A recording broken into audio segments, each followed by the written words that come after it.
Is there a So community of definitely, people who like are still holding on, like we haven't sold since the first day, or like yes, you know? 100%. There are people out there that are holding on for dear life, like you just said.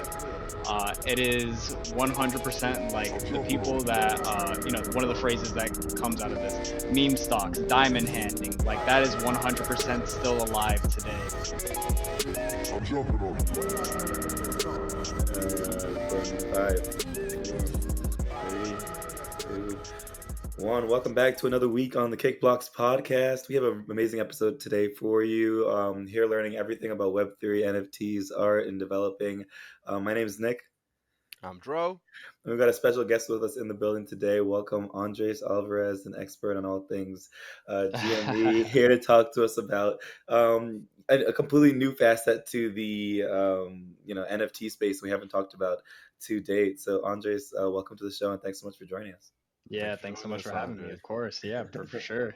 I'm gonna have to just say, GameStop has definitely been living and breathing it the past year and some change. Ever since January 21, that shit went a little wild for a second there, caught my attention, and yeah, definitely been reading about it almost like every single day, every single week since then, just because the story just keeps on getting crazier and crazier. So many people think that it stopped a year ago.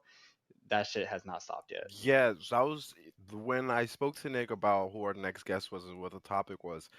That was my first thought, and I have Hmm. questions about that we'll get to. Definitely. Was I'm definitely one of those people, Andres. I thought the GameStop thing was done like a Hmm. year ago. I hadn't heard anything about it. So to hear that there's still, some movement in that is pretty cool. So, Nick, what country do you find yourself in this week?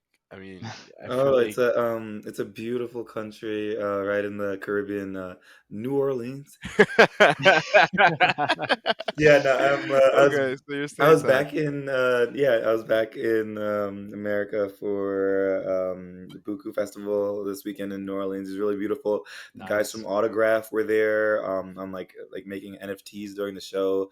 I was actually kind of disappointed in Wow. myself that I didn't end up going over to their booth and like went to the Monster booth like 2 times and I didn't go to get a single NFT. So shame on me from Kickbox Pod side. But it was cool seeing people from the Web3 like art space like out and about in real life, like touching Yeah, that's grass and pretty like dope. with under sunlight. And so that was exciting. Yeah, how about you, Joe? How's your weekend been? What have you been up to? Well, I've been chilling here. I don't really That's travel me. all that much right now because I'm in between trips. So whenever I'm in between trips, I'm pretty much chilling. But I've been ramping up the development on our side. If anybody follows our IG, they would have seen a little sneak peek of some of the things we're building on the side. Ooh, ooh. Mostly just to participate, mostly just to participate in Web3. I think the biggest thing is we're trying to figure out a way to incorporate NFTs into this podcast, but in like a way that we want to, not Sure. in no way really trying to sell anything to people. We're just trying to figure out, for example, Andres, it'd be great if after you being a guest, we'd want to somehow pass on like an NFT to you as a Oh, memorabilia that'd be for that'd like be pretty cool. Hell being yeah. on the podcast, right? And so um that has taken up a lot of hours of my days, just researching, figuring out like what the best thing for us would be probably. And Nick, I mean, you've gotten my text at like 1 in the morning, 2 in the morning, going like, "Yo, I got this idea, bro. What do you think?" Meanwhile, he's probably out there. What's it called at some NFT festival? It Yeah. sounds like. But no, that's really been my week, honestly. After after I was really motivated by our last guest, who was a builder creator, Maddie. It was really cool. So afterwards, I just kind of like got into this hole of looking, looking up hella research on doing this shit. Um, Yeah. but I I'm mean, excited. nowadays, I think Twitter is accepting like NFTs as their profile little thumbnails now. So there you Hmm. go. Like little profile thumbnail, little avatar, something nice and easy to give out to somebody. Like, Oh Hmm. I yeah, love it. yeah. To give people a little bit more background, if you haven't seen it yet, if you've been seeing the Hmm. hexagon profile pictures as opposed to the circles, those are actually facilitated. Is that through OpenSea, Drew? I think if you link your Twitter That's profile, that communic. Yeah. So it actually, I don't think it's just OpenSea because I mean it's mostly Ethereum NFTs. I don't think I've seen a single hexagonal Solana I NFT. don't have that So link. maybe the integration is with OpenSea, but I think in general it's just an Ethereum token. Like if we want to get down to the technical, I guess, stuff, I guess. Hmm. It's just that I think it's looking for like that ETH, the token address when you submit it. I don't know though because you have to pay for that stuff, and I don't really Yeah, have an NFT that I want to flaunt like that. exactly. So, All my And NFTs that I like are on Solana. yeah. Speaking of real quick, real quick, because I know this is not the topic of this podcast and it's very niche. But Nick, I see your Solana money boys. I see Mm. y'all. I want you to know I see Hmm. y'all. I've been following. I'm dumb for not buying in at like 8, 7, 6 soul when you told me about it. But you know what? You know what? I just wanted to drop here that like right before this, I was like, whoa, I see you. See, I've Nick been is I've been Nick, Nick, holding on. Nick's got some nice I don't know. bags. I've just been sitting on those guys. Hopefully they can I don't know, buy a little house in the tropics one day. They're that's what you building do it with now. them. Collect them, let them Yeah. grow, see But what you know happens what? with them. That's so similar, and that's like Andre. So that's I feel like that's a similar thing that might have happened with this GameStop stuff. Like Yeah, kind some of. people got out at a certain point, but it Hmm. sounds like you're one of those people who stayed in, Yeah, or I or stayed stay, in, and kept I'm playing or whatever. Like. I'm And so deep in talk to it, us about dude. it. Is my first question, what to Yeah. kind of set up this monologue for you here is were a lot of people trying to predict the highs and lows, or were people really just holding on for dear life? Like, is there a So community of definitely, people who like are still holding on, like we haven't sold since the first day, or yes, like, you know? 100%. There are people out there that are holding on for dear life, like you just said. It is 100% like the people that, one of the phrases that comes out of this meme stocks, diamond handing, like that is Hmm. 100% still alive today with this, like, really, I would say that it's a community that you find online, but it's still every investor is, acting on their own individual kind of mindset. Like everybody sees the same potential that GameStop has to offer. And while everybody is like talking and sharing information, nobody is ever pushing out like, look, yo, you got to do this. You got to do It's more like this is not financial advice. This is something that you got to decide on your own, something that you got to do the research about. And by the way, here's all the research here that you could look at on why this bet is a good bet. Hmm. So basically, I had started trading like right when the pandemic hit. Like Oh I had never done yeah, any I kind of remember trading that. Yeah. before. And I figured, everything is tanking right now. Now is a good time for me to start Hmm. learning Buy how to the trade. dip. So I was lucky enough to buy the dip exactly on Tesla. And I ran with Tesla for a little while and I got some nice Hmm. money because Tesla squeezed nicely, I think back in 2020. Mm-hmm. Once 2021 hit, I had seen a little bit of the rumblings about GameStop. Some people like, oh, damn, GameStop's moving up. And I kind of ignored it at first. Like over the past few days, you're like, what? I'm riding on my Tesla right now. Like I'm feeling good off that. And then I remember I was actually playing because I'm a gamer and my wife is a gamer. We have the PlayStations back there and we play. So I was gaming with some friends and somebody brought it up like, yo, have you guys seen GameStop? It hit like 350. And I was like, excuse me. So I looked and I started doing a little bit of research, specifically on like the Reddits. Some of the subreddits started going off on like, oh my God, we're going to hit $1,000. Like this is Mm-hmm. Mm-hmm. popping off to the moon. So I was like, okay, 400 to 1,000, easy 600. Let me start getting a couple bit. But at this point, Robinhood had already started limiting trading. Like, oh, you can only buy 5, you can only buy 10 GameStop shares. So that kind of really limited me at these high price points. Hmm. At the same time, I still saw the opportunity. I still thought that it was there. So I was like, okay, let me buy into it.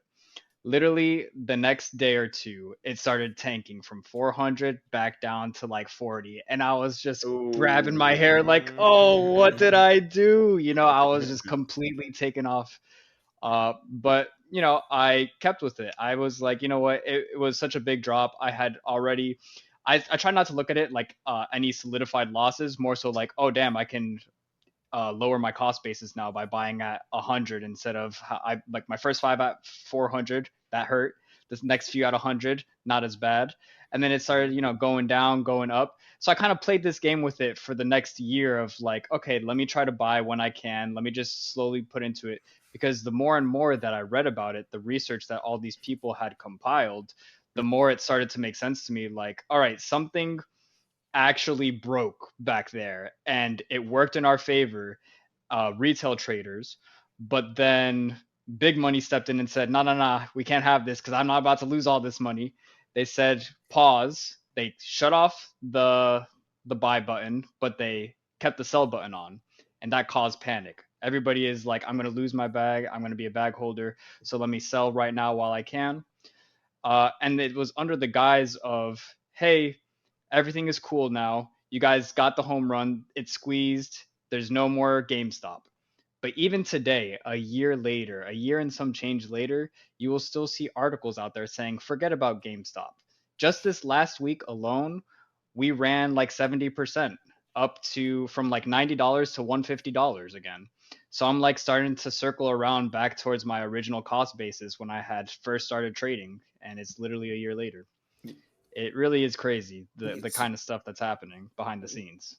So one of the things I love about like Web3 and just I guess the distributed like communities, right? Like Hmm. I know that GameStop isn't directly like about Web3, but I think a lot about Web3 is about Well, finding community with people that are everywhere. And I know that GameStop is getting into sort sure. of like NFTs It as well, but is. Yeah, it's like I would love to. transforming into. Yeah, I would love to hear of your perspective. We've all heard about Wall Street Bets. What are some of the Sure. other discords or Yeah, subreddits sure, that you've definitely. been That's actually a hearing? really great question.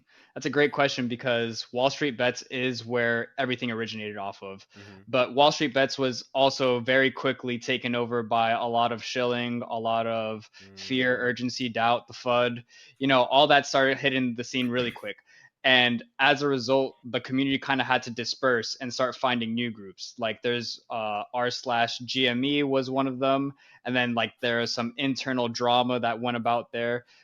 Nowadays, I think the main one would be r/super stonk, stonk with an N, and Mm. it's like there has been kind of the most consistent community that I've seen throughout the saga. They really are about the results that you can create uh, as a retail investor on this side of the trade, what you can do to make this trade actually work. Because you got to think about you're fighting up against big hedge funds that have supercomputers that can make millions of trades in a microsecond. That's the kind of they are programmed to play on your psychology, to make you panic, to make you sell. When the research that is on the site, Superstonk, it shows you basically are sitting at the poker table with a royal flush, and all you got to do is not fold, and you're gonna win this Mm. bet. So, Andres, help me out real quick, Yeah, for sure. right? From a from like a point the point of view of if it's a meme stock, right? Because Sure. Yeah, it sounds like GameStop is trying to transform away from a meme stock towards more definitely. of like a legitimate investment. And the reason I use the word legitimate is because if when a stock and price goes up, it's because there's enough buyers. The demand has brought it up, right? Like the Sure. value of the company is up. But there's also like market cap, right? And I know we're getting a little technical here. I don't want to get Yeah, too yeah, yeah. technical, but That's cool. um, I remember that era. I remember what was happening with Wall Street Bets. I remember the big money hedge funds that were gonna lose out on billions for Sure. shorting GameStop and how Robinhood stepped in and froze like all that stuff. I guess where I'm going with this is a year later now, they're down to like 150 from an all-time high of like 400 or whatever, right? Sure. And an all-time Um, low of like $4. So that right. from 4 to 150 is pretty nice. And so is the bet here is the investment the gamble here that GameStop will successfully transform itself from Yeah. from being okay really a dying video game store Hmm. platform, right? That's what it was. Everyone Yeah, stopped going to game. I mean, you have a PlayStation, I have a PlayStation. I haven't bought definitely. a disc in And that's the short thesis right forever, there. right? Like Hmm. that's the short thing. I haven't bought a disc in Hmm. forever, and literally GameStop is brick and mortar disc sales. Yep. like, Yep. like you know what I'm talking about? Like that's gonna die. And so I totally see what research makes you so confident they're gonna be Sure. able to achieve that transformation. Because I hear you. I totally Yeah. hear what you're saying. I'm like, okay, I see what the play is. All this money they came into this company, Hmm. if they can successfully transfer that into liquid to then use that capital for something, an investment, or boom, yeah, you just revive the Yeah. company, and through the decision of people who are just holding like that. So Yeah. what? And and if you don't want to give up your research specifically, No, that's no, no. cool. I'm mostly asking like, what type of research gives you Yeah, that type of fair. confidence? So I feel like there's a few different routes of research that go in here, but what I want to talk about with here is, I guess, just the pure technicals of like GameStop leadership and how they Okay. are actually turning around from what you said as like, yeah, a dying brick and mortar store that this retailer who is living on their big name, their national, international, people know about GameStop. But up until a couple years ago, they were circling the drain. $200 million in debt. They weren't making those sales because yes, it's much more convenient for a gamer like you or I to just be on the PlayStation, go to the PlayStation store, and say, "Boop, downloaded." Like I don't have to leave my house, and I can play in an hour or two when it downloads. So I think what is really happening behind the scenes at GameStop is that they are building this NFT marketplace, and this isn't theory anymore. This is something that has been put onto, designated paperwork, filing with the SEC, filing with, these legal committees about what they are doing behind the scenes. They are developing this NFT marketplace in order to give digital ownership to these games, allowing you to trade digital games to each other on their own marketplace. So, say for example, you go to the PlayStation Store, you go to Steam, whatever, and you buy this video game.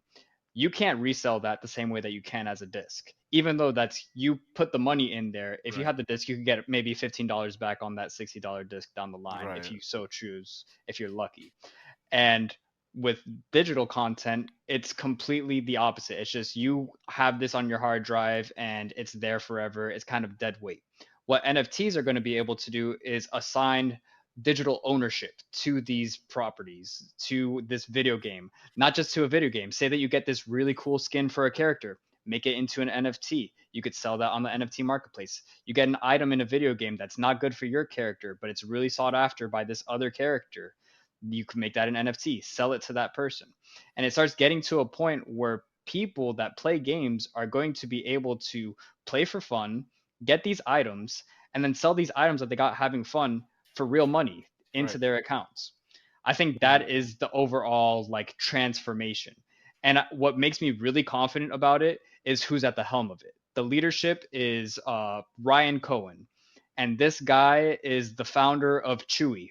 I don't have a dog personally, but if you have a dog, you might know that Chewy is this very successful dog store that is an e-commerce giant at this point that has essentially taken all of Amazon's market share in that territory because they rely on being reliable. They are great with customer service.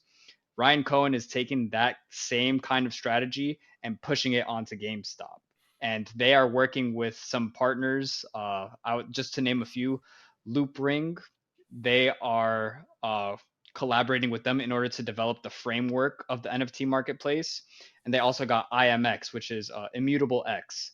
Okay. They Okay. are actually developing like NFT video games and whatnot to be Yeah. sold onto the marketplace. So all these collaborators coming together under the same roof, it just looks like a powerhouse tech team has been coming together to really bring something new and revolutionary to this next step of the internet, even Hmm. where you kind of take a step away from paper, all these receipts as we have been, and we really give blockchain digital ownership that makes something solidified as your property to sell and do with as you please. Right.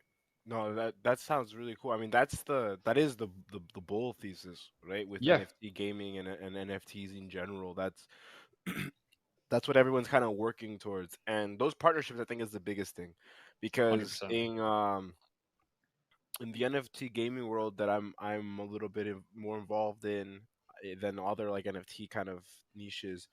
The biggest competitor I could see, like, to me, I see GameStop. Like, I hear everything you say, and I hear, Yeah, okay, that's like the Web 2 competitor trying to make it in, and Immutable X is huge. That's a well yeah, known partner in the space. I mean, a company in the space, but there's also the kind of the Web3 native. projects that the only one I can think of that even sounds like a competitor to that would be Fractal, which Mm, um the founder of Twitch TV, so somebody who's already in the Mm, gaming kind of yeah. sphere, started up his own NFT gaming marketplace and is essentially wow. doing everything that you're saying that GameStop is trying to do, but he doesn't have the Hmm. pre-existing backing Exactly. of like I would say Of of a the Chewy of the like of that founder. Like he is doing it Web3 native. Now there's pros and cons to each, I would imagine, but Sure. my question then becomes to you, you know, the why sounds like it's the leadership and the partnerships that you hear, right? Sure. What makes you confident that I guess it's going to be one of those a Web 2 company transitioning into Web 3 as opposed I to a native Web 3 Sure. company? Because there's pros and cons to each, to be honest. And we were that's one of the topics we hit on before, Nick, just to Hmm. give you a little bit of context interest, Sure. is like decentralizing things to what Hmm. extent, right? Okay. So Yeah. in the Web 2, the traditional GameStop, they probably want to own a lot of these things while maybe providing a platform for people to trade amongst it. Okay. Whereas, you know, does that mean that, you know, people can get scammed too easily then if there were instead giving people all the control? So that's one of like Yeah. the debates between it, right? So I guess from you, like, how do you feel about you know, betting on a company coming from the outside in as opposed to one that grew in naturally Sure. from the inside? I do feel like one of the big advantages that GameStop has coming from the outside in is the fact that it, like we said, it does have this big subscriber base, but not Yeah, just to this chairman who did well with Chewy, not just to him, just to GameStop the name period. yeah, Like, think of all those the Power Pro branding. reward members. Yeah, the branding. Like, there are 55 million subscribers to GameStop that pay, $15 whatever a month in order to be part of this Game Informer. uh like, they are all going to be natively transferred onto the platform once it hits, because they are already part of this system that they have been part of for a while. So anybody that grew up with GameStop and continues to buy from GameStop, regardless of whether or not they are like following this whole GameStop saga, I think that this will be the like kind of the go-to. You know how people will say like, oh, don't like put a band-aid on it. Like, GameStop can be that band-aid. Like, that's not the name of the adhesive, Yeah, that's just the name of the company that made it up. it's a uh household i name f- now. I do feel it's funny that you mentioned like the whether or not somebody can get scammed or hacked, because that kind of happened recently with OpenSea. So as far as Yeah. the NFT marketplaces, I didn't know about too much about it until GameStop started talking about it, and then we see that OpenSea, this other potentially big competitor in the field, somebody was able to fish, I think, $1.7 million worth of NFTs just by sending people these false links, and by clicking on that link, these people, Mm, unbeknown to them, gave them the resources to just say, "Give me all everything you got in your wallet." yeah. And I do think that the team working with GameStop, like, they have a lot of credibility writing on this. Uh they've been going through these big kind of like subterfuge battles on the internet, trying to make sure that like they are towing the line, because we're not just talking about, of course, the technicals. We could also be talking about the illegal activity around the stock market action of GameStop, and how there is a Department of Justice probe that is going into the short sellers that have been Mm, manipulating stocks. We could talk about how Wall Street has been aggressively taking down retail businesses like Blockbuster, Sears, Toys R Us over the years, using these same kind of tactics against GameStop. So it's like there's so many different layers to this story about not just what is the company doing, but also what are the legalities behind the lines or behind the curtains. So that's I'm not sure if I completely answered your question, but I do feel like, looking at the alternatives, GameStop is going to be a front runner in the NFT marketplace space, just because there is no other solid NFT marketplace yet. Like, nobody else has really solidly claimed. NFTs, I feel like, are still at the beginning of their existence. Like people can look at NFTs and say, "Oh, NFT stands for no fucking thanks." Like that's a I that's saw a someone J say. I saw someone yeah. say NFT stands for nobody finna touch you. Yeah. It's like people don't understand that it's some people see it's just this JPEG image of that can sometimes move, and it's like, well, I'll just copy and paste that, and then I have $1 million. But it's really about ownership, and I Yeah. think that once NFTs start going past these JPEGs, start going into like, I mean, you see it with art galleries. People are using NFT art galleries now. You could put it into music, you could put it into books, you can make it any basically digital property, and that is really where the value comes from. And as people start to see that and start to adopt that, it's going to be basically the internet all over again, people just Mm. mass Yeah, adopting. I was Yep. So that's kind Yep. of my two I was cents seeing about it. recently that like OpenSea has 1.3 million, I think, users since it started, Yeah, and 1.3 versus and 55. Minecraft has like over 3 million. You know what I'm saying? So it's Yeah. way still super early. No one's like Mhm. gobbled up this market. This market hasn't even Exactly. blossomed up to the point where it can be, like hard. Yeah. If this is like a garden, like this stuff hasn't even started. Like we haven't even tilled the soil yet. I think for where we are. I Yeah. think Dro, to your point about Web 2 versus Web 3. I think the issue that Web 2 companies have, or just any incumbent has when they're approaching something like this, is the idea that you don't want to give up what's your current cash cow to pursue the next thing, right? The innovator's dilemma. Mhm. You don't want to have to, take the risk. And if you're a CEO that's brought in, you want to optimize over, the next couple quarters of growth, or just profitability. And I think, to Andres' point, the new CEO that they have at GameStop is very much incentivized towards the long term. There Yeah. is no innovator's dilemma, right? Because they're coming from a place that's, like you said, the low is $4. They're happy for any sort of uptick, and they Let are me committed, I think, to future development. So I'm excited to see what they can bring next. Andres, do you think that this is a situation where you sort of, because we're always interested in yeah, not only the rabbit hole, but like what brought you to the rabbit hole, right? Because we sure. want to make sure that we're accommodating of different people's Yeah. journeys. Do you think that if like you were interested in GameStop first, right, and then they started getting into Web 3, and you got a little bit interested in Web 3, Yeah, I think would what I was most interested from the start was money. Like I try Yeah. to go where the money is, you know? Like Yeah. Show me that bag. What's up? so so I saw the money opportunity with GameStop. Honestly, I feel like what we saw in January last year was not a squeeze, it was a sneeze, and it got stopped. I yeah. think the squeeze is still yet to come, and I think we are Mm, starting to see the run up slowly mount up because there are so many different factors that are pressuring right now in current events. Like for the past year, the borrow rate for GameStop shares was like floating around 1 to 3%. Recently, in the past weeks, it's been rising to the teens, to the 20s. Like it's getting more and more expensive to start owning GameStop because it's getting harder to locate GameStop shares because the Mm. people that want those shares keep on buying them up.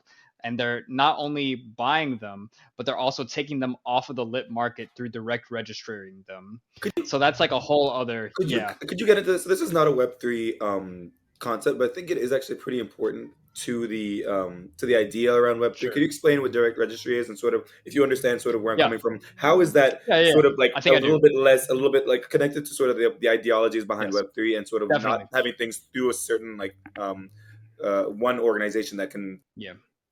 So yeah, that is that's the argument of centralization versus decentralization. If you have centralization where somebody is their own watchdog and they get to report their own numbers, it's very easy to fudge the numbers all around. Somebody could say, "Hey, I bought this much or I sold this much," and it's all a lie that they are not actually playing with that money, but they are just projecting that money.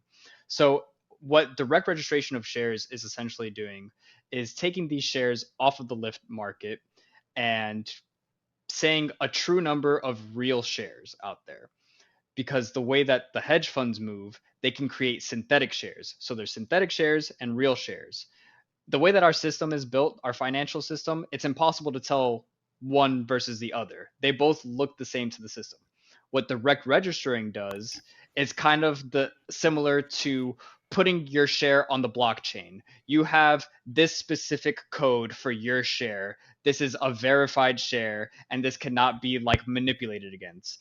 And that's kind of how blockchain and NFTs can move forward in like a financial industry sort of sense, it becomes a lot harder to say my books are all perfect and you're cheating the system the whole time with all these crazy numbers that you're making up on the spot to make your books look good, if the Mm. blockchain is then contradicting and saying no, actually what's happening here is XYZ in this order because this is blockchain, you can't fool us. So It sort of that I reminds think me is of kind of yeah, it sort of reminds me of self custody, right? Direct registry yeah is a little bit tougher, right? It's not as seamless. There's no like no perfect UI. The same way that it's no perfect UI if you want to have self custody right now with hmm your NFTs or any of your Oh. assets. But having that direct access and not having there be an intermediary gives you a little bit more safety, gives you yeah more ownership over your assets. And I think that's 100% generally the direction that a lot of these because and I'll say this that not just for a brokerage, but the same goes for a bank. You can have an account at your bank, at your brokerage, and have a certain amount of money, a certain amount of shares in there, whatever. And for whatever reason, if you're not following their specific rules or something on their end starts going haywire, they can close your account. They can close your shares, sell them for you. That's in the fine print. So when it comes down to that, the question you got to ask yourself is this my account or is this the bank's account? Is this the Mm. brokerage's account? And they just put it in my name and they're playing along with me nice until it doesn't suit them anymore, until they need something out of me. You know, definitely taking that off the self custody that basically takes the middleman out, allows it to be more secure in your own hands, in your own pocket. And something that was being mentioned earlier that I wanted to just loop back to real quick. It was about like GameStop coming around with their leadership. It's not just the one person at the top. They got executives coming in from Amazon, from Zulily, from Mm. like these other big brand names, Chewy as well, of course. And these executives are jumping ship at Amazon, the highest profitable company in the world, leaving their high end positions there, going to GameStop, and not only going to GameStop, but taking like 60% of their commissions in stock. So these group that Mm. is leading the change, they are highly motivated to make this stock do well because they haven't been paid in cash, they've been paid in the stock itself. Mhm. They are the ones that are also direct registering their shares. GameStop themselves, no other company has done this, by the way. GameStop themselves, for the past 2 quarters, has been reporting this is how many direct shares have been registered now. This is how many shares have been directly registered. We are currently up to almost 10 million directly registered shares. The total float for GameStop is 76 million, somewhere around there. And a portion of that is already owned by insiders. So essentially, what this situation becomes is a ticking time bomb. The closer that number gets to the real number, that's what's going to show that all these other shares out in the market are fakes because the direct registered ones are the real ones. This is the ones that have property values. These are the ones that have the receipts. All these other ones out there that haven't been closed out yet, they're naked shorted. They need to be closed immediately as a result. So it really comes down to like Wall Street versus Main Street, where it's Wall Street keeping the price down so that they don't get margin called, while Main Street is just keep on this buying pressure over and over again, taking these shares out of the lit market in order to build the pressure on them until they crack. Like it Mm. really is a David versus Goliath story, and it is getting crazier and crazier by the week. I'll tell you that much. I feel like we're gonna have you back on the pod in a year, but you'll be zooming us from a mansion instead, and everything pops up. I I got would one of love these to. O lights. Yeah, exactly. I would love to ask you. This is more of like a philosophical question, but you said your Mm, motivation for getting into Web3 sure. is mainly around like, or not Web3, but just getting into GME stocks in general Yeah. is money. When it comes to money, it's very central to like finance and what's built into this new industry that we're all focused on. Sure. So I'd love to talk to people about their relationship with money. Do you, Yep. in your head, do you have like a number? Like, for example, if GameStop hit a number and you're like, okay, cool, my shares are not worth this. Would you pull the plug? Would you get out? Would you retire to an island? What's your Sure. do you have a drive that keeps you wanting to keep going, or do you just would you relax and play games and then hang out with the Yeah. wifey? I do think so. I'll say this much. I do think that the kind of play that we are seeing unfold with GameStop is potentially life-changing money. And not life-changing money in the way that you and I might perceive it, but life-changing money in the way that a 1%er might perceive it. Like, there are different scales of how we look at money. When we're a kid, 20 bucks can buy you all the candy you want. When you're a teenager, 100 bucks and you're nice at the mall for a weekend, you know? Like, nowadays, $1,000, that's not even It's cutting not rent even, yeah. anymore. You know, like, there are different levels to it. There are some people that don't even know what a $5 bill looks like. That people that have been raised their entire life with that amount of money. And that is the people that are on the bad side of this trade. And that is the people that have been losing money on this trade for the past year and change. So the community, people that kind of back and support GameStop, they, as a meme, started out this little counter at the beginning of it that said, the longer time goes on, the higher this counter is going to be. And that is going to be the new floor when people start actually buying up these GameStop shares. And it sounds completely ridiculous. But as it stands right now, the communal floor is $100 million per share, which, again, it sounds completely out of the world bonkers, like, oh, this is ridiculous, don't even listen to this. But then you can look back at this whole pandemic and see that the Federal Reserve has printed trillions of dollars of US currency.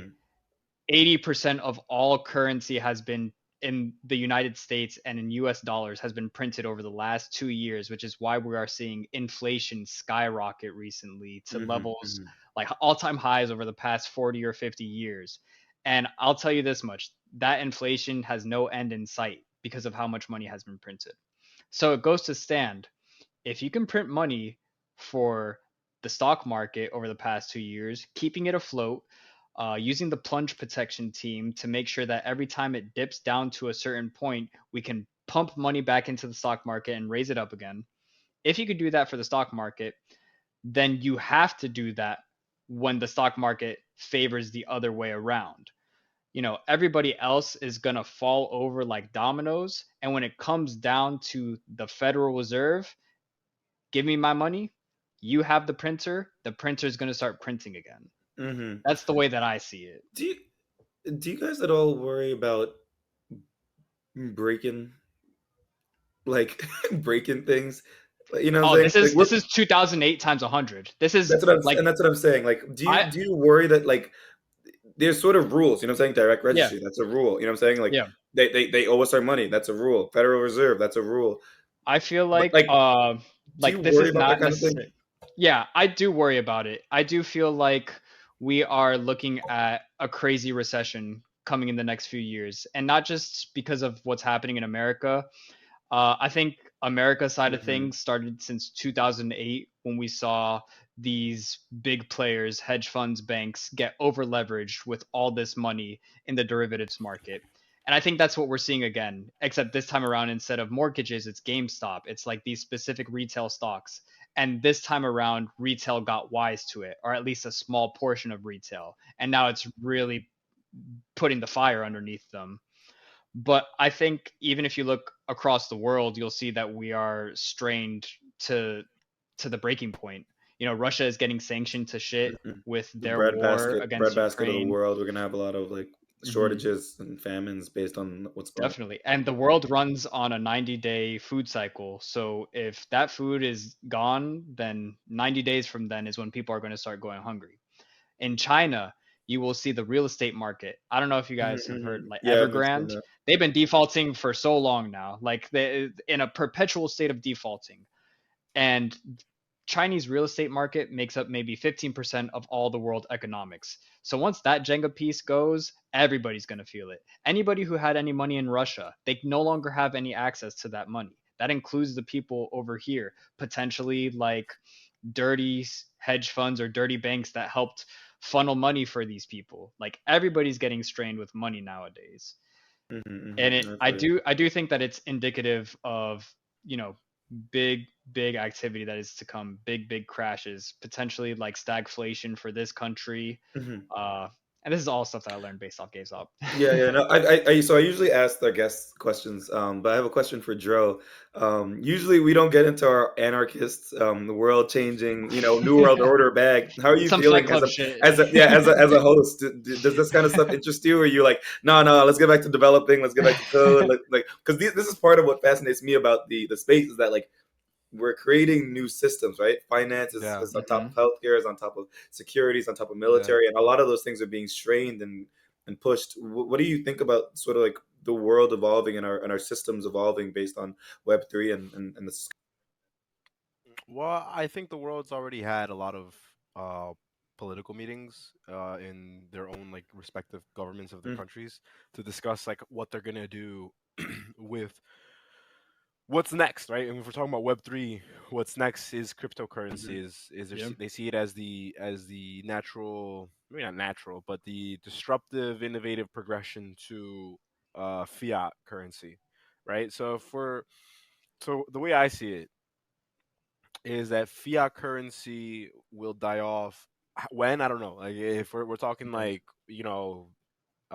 when that'll happen, whether it's a horrible worldwide like bigger than the Great Depression Yeah. because it was because that was just the U.S. Oh, the world hurt that time, but like Yeah. we still talk about it mostly being like the U.S. right, but like imagine a Great Depression at a global scale, Yeah. maybe or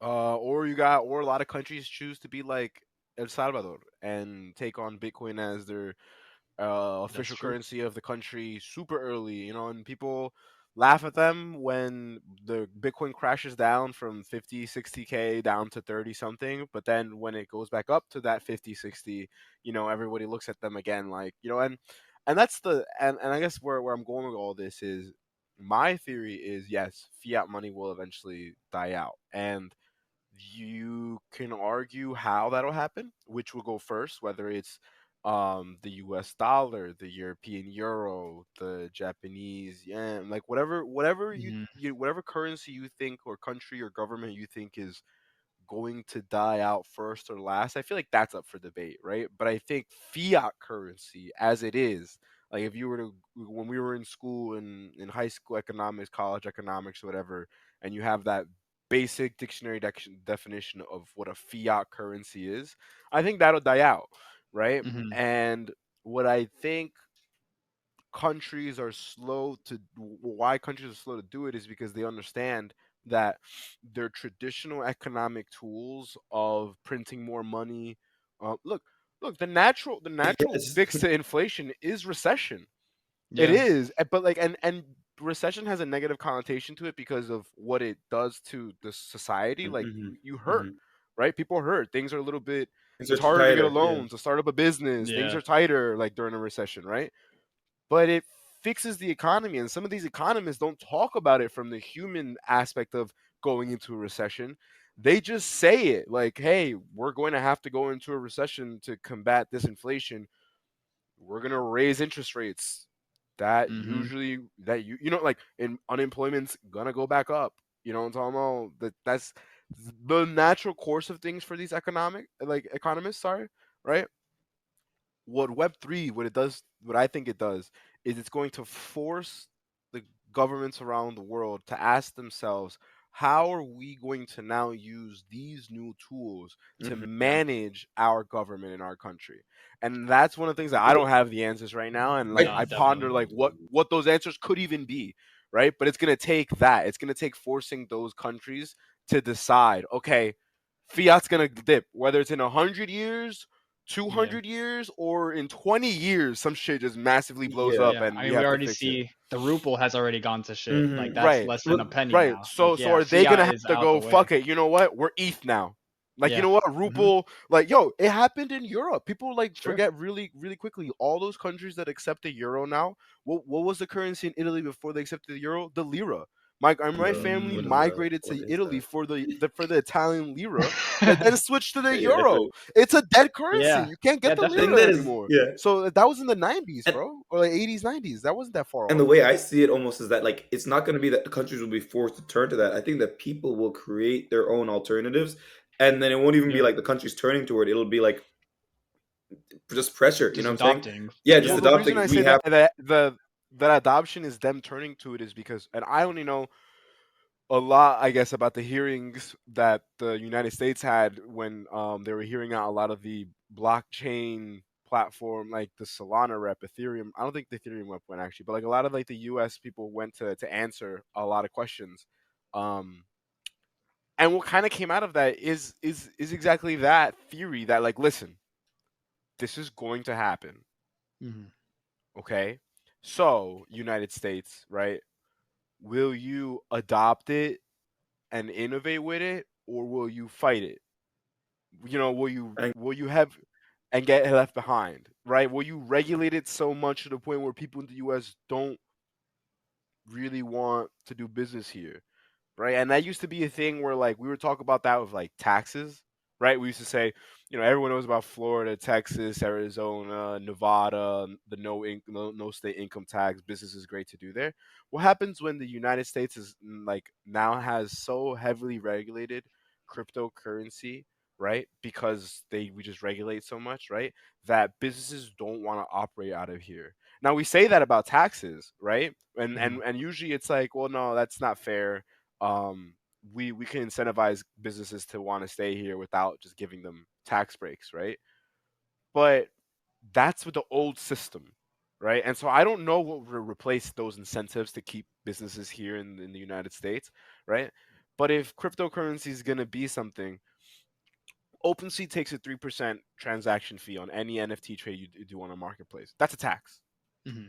You can call it a fee, you can ta- dress it up or something. It's a tax.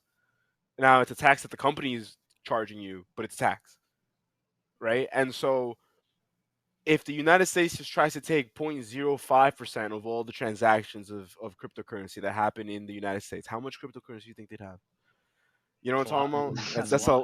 That's fucking a lot, and the thing is right? that people And so don't. what I'm saying is this: these conversations need to happen at their level because I don't know Hmm. the answers to it, but I know that the United States and all these higher up, like all these big countries, when they want to bring in the and when they want to use their money to bring in the pros and the experts, because we want to do it before our enemies do it, Hmm.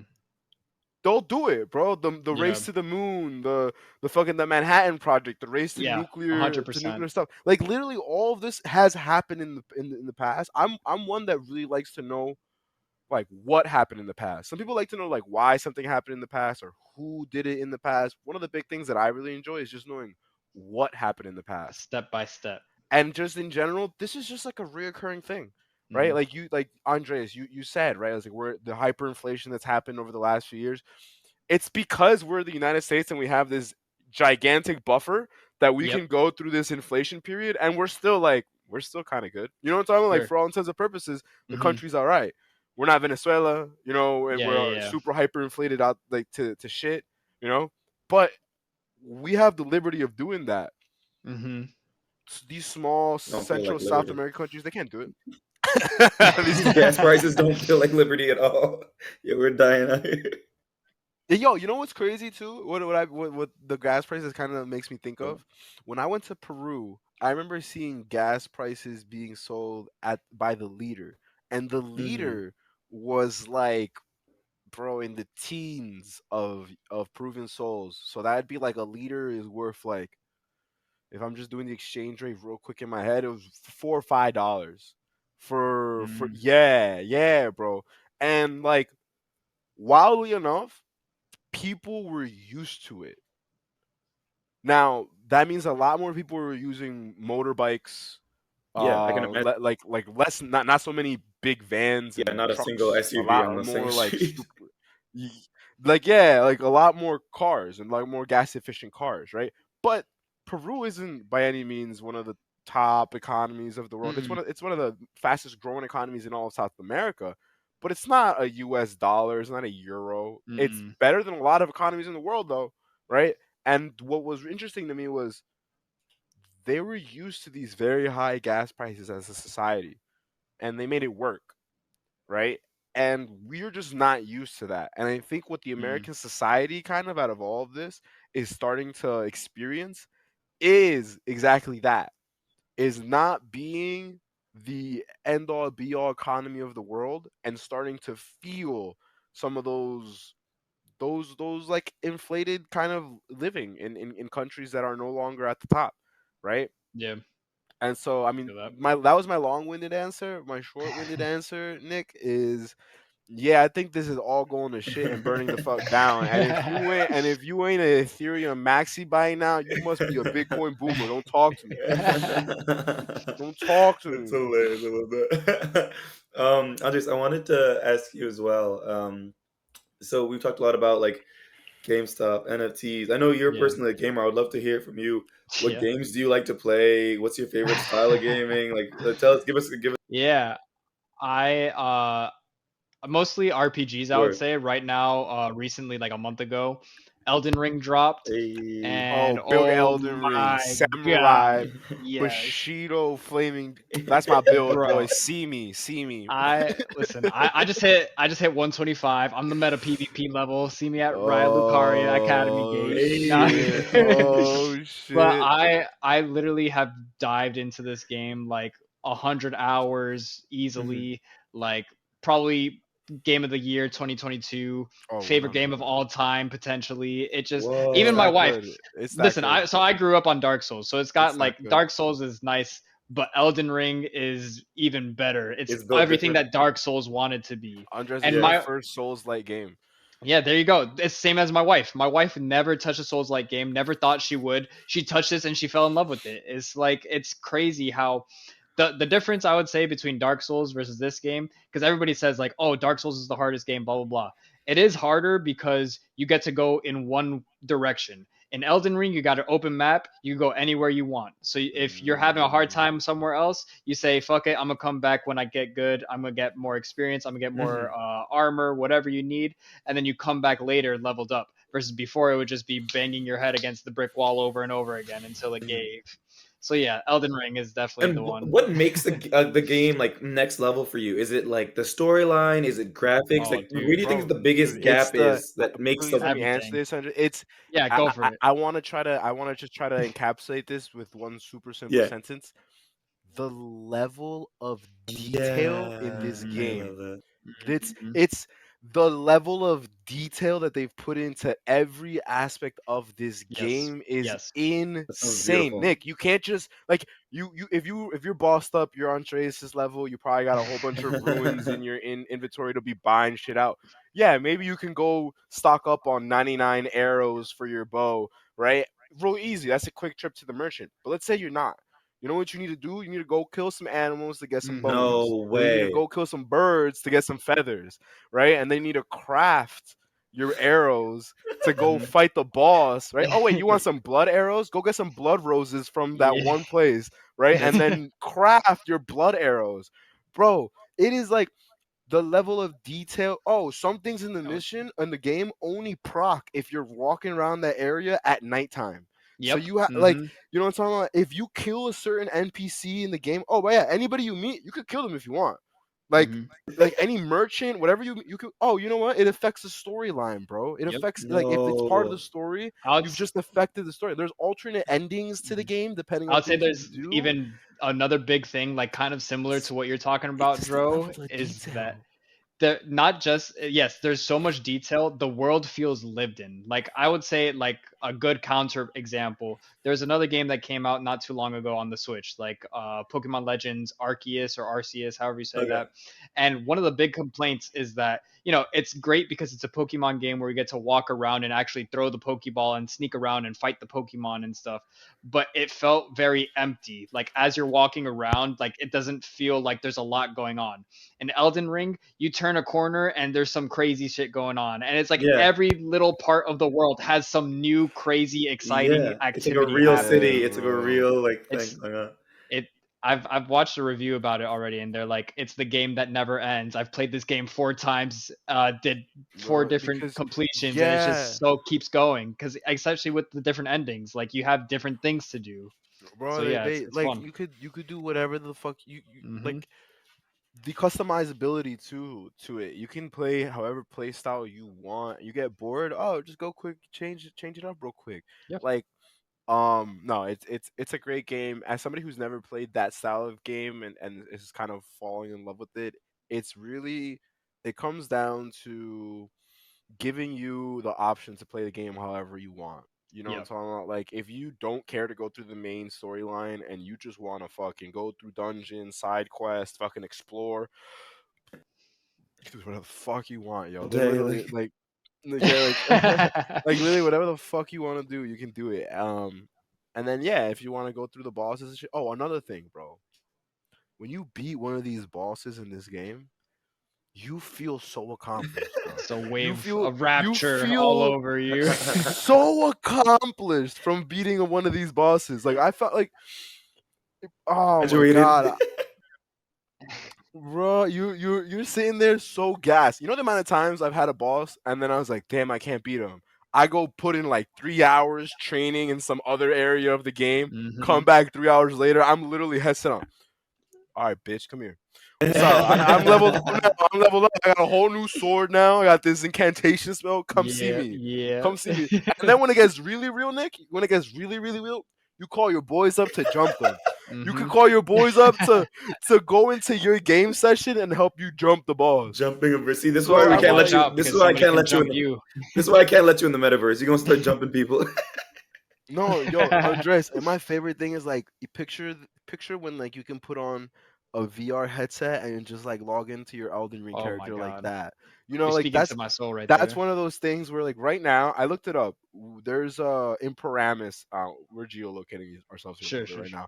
But in Paramus, there's like a facility where you can go and you can put on VR headsets and they'll give you like the VR guns type thing to hold. Ooh, And you're basically going through like zombie horde type games. And you're yeah. in a square room, everything's green screened out, and it's just you, That's your friends crazy. are locked on to like all gear, and it's just the four of you playing zombie horde style like adventures and shit like that. And bro, Damn. it's $50 for like 2 hours or whatever in premise. And That's so that nice. That's exists nice. right now, right? Like, Oh, wow. Hmm. you know what I see that like as? You know what I see that as like?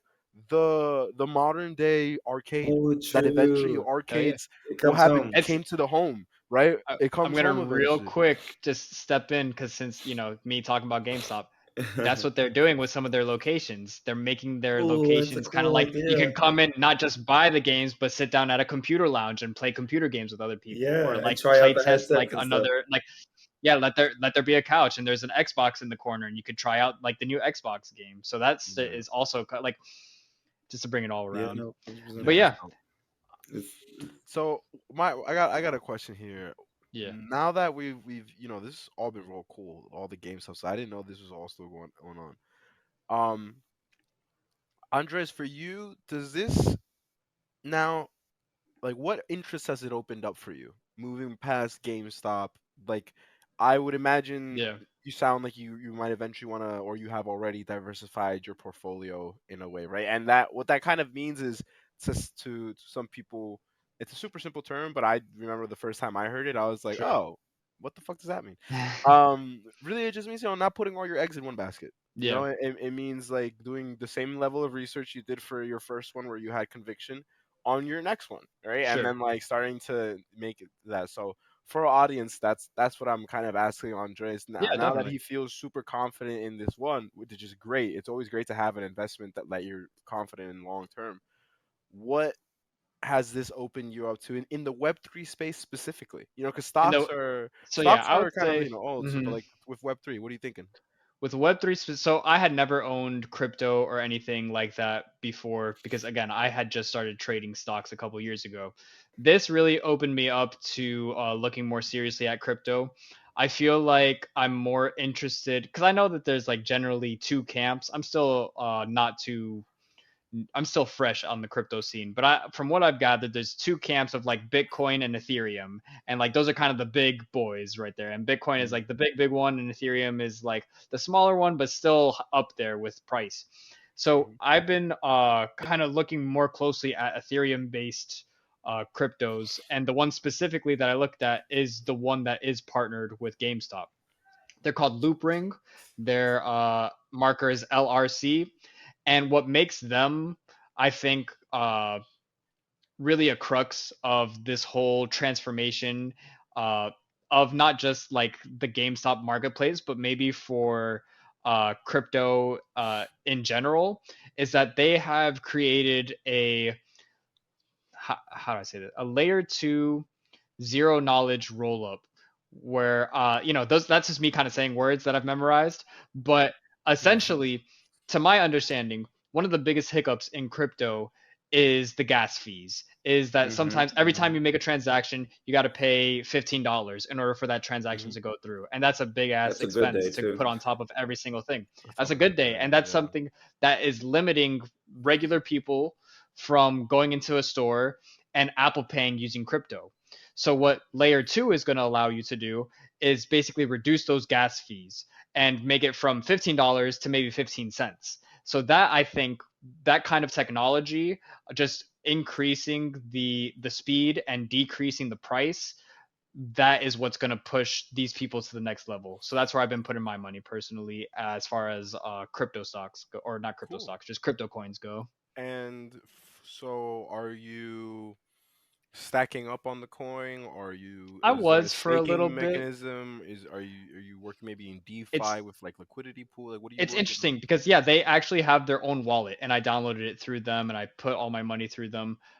So that's like the Loopring wallet, and yeah, like you said, you can stake your assets up. I personally have not done it only because I don't understand any of it, and I have not like taken a lot of Yeah. time to Mm. go into it. But it is something that I've played around with. That thinking about putting money up there and then letting it kind of pay me dividends in the long run just by offering that liquidity. Again, still pretty fresh to the scene, but I was really like, you know, not to go against the diversification, but the way that you were saying before about putting the eggs in the basket, that's kind of how I feel about GameStop, and I'm like strong on it to the Mhm. point that Mm. my wife had to set like you can only get this many and then you're done, and I hit that a while ago. We're So now I'm talking like to a looking for the new GameStop things. maxi right now, Nick. Yeah, Yo, it's a real GameStop hours right now. That's what I'm saying. Like that's the truth. high That's the truth. conviction, like you know what I'm saying. You gotta have high Yeah. conviction in your bets. Okay, all right, cool. So I wanted to move into our next stage of the pod, which is our WTF section, who to follow. And so we'll just go through with three suggestions: one from me, one from Joe, one from Andres, that we think are great followers on Twitter or any platform that you think is very educational or big to follow. Mine for this episode is Catherine Hahn. That's Katie underscore Hahn on Twitter. She just raised $1.5 billion across two funds to invest in Web3, the biggest fund by a solo general partner. And she has a really, really great new, Han Venture site on mirror.xyz. So everyone go check that out. If you're looking for funding, they seem like a really great, opportunity and a really great team to work with. And so that's my WTF for the week. Nice, Nick. Mm. Nice, nice. I have for mine this week is this guy named Tom at Soulport Tom on Twitter. That's at SOLPORTOM. Soulport Tom is somebody in the Solana space who's actually very, very well known. He's the now owner of one of the highest selling Solana NFTs. Nick, you should be familiar with Tayo Robotics. All those Tayo Robotics you see around Twitter on the Solana sphere. Reason I'm putting him as the who to follow this week is because he is doubling down on Solana. I'm big on Solana and Sol. So I think he's a good trade for anybody who wants to learn and just he's a good to follow for anybody who wants to learn from somebody who is leading one of the fastest growing NFT blockchain ecosystems. And really his story why to fame was Tayo Robotics was a rug basically. They kind of died out, and Soulport Tom came in, took on this dying project with a pretty decent community who existed there, and has turned it around and made it one of the highest selling Solana projects that are up and coming right now. So that's at Soulport Tom. A good follow for anybody who wants to see, what's somebody leading one of the best NFT projects on an ecosystem, how they tweet. So that's mine for the week. All right, for me, I guess I'll just have to shout out the big man Hey, himself, chairman of GameStop. hey. He's Ryan Cohen at Ryan Cohen, and Nice. I would say like he over the past year has been very cryptic with his tweets, and he's kind of a meme lord, so he definitely has that community appreciation with the people that follow him.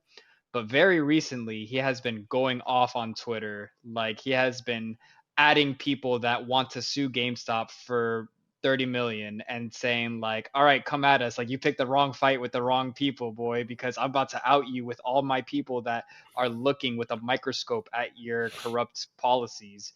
And I think that as this GameStop saga starts to heat up again, you're going to see a lot more activity out of this guy. And really this last week, this price activity, he made a tweet on March 22nd. It says, I put my money where my mouth is. That day, he had filed to buy $10 million worth of shares at GameStop, and that pushed the price up that day. Like this man is really the same way that I'm standing on GameStop. Like this guy represents his Mm-hmm. company. He wants to make sure that his company does well, and he wants to make sure that his investors see value. So if you're interested at all, like he points you in the direction of the rabbit hole Mm-hmm. basically, and if you just kind of follow along with what he's saying, then you start learning some crazy shit. I'll tell you that much. 100%. Awesome, awesome, awesome. All right, Yeah. cool. I'll follow Ryan, see what he's posting about. And thank you so much, Andres, for helping on this episode. It was Yeah, great of learning more course. about GameStop, and your experience falling down the rabbit hole. This has been another awesome episode of Kickbox Podcast. Once again, my name is Knyck. I think Joe's on mute. Uh-oh. Um, Uh-oh. I'm back out. What's up? Thank you for coming, Andre. Yeah, of course, man. Uh, okay, cool, cool, cool. Hey, another Wednesday episode dropping. I'll catch you guys soon. Peace. Peace out. Adios. I'm jumping on you.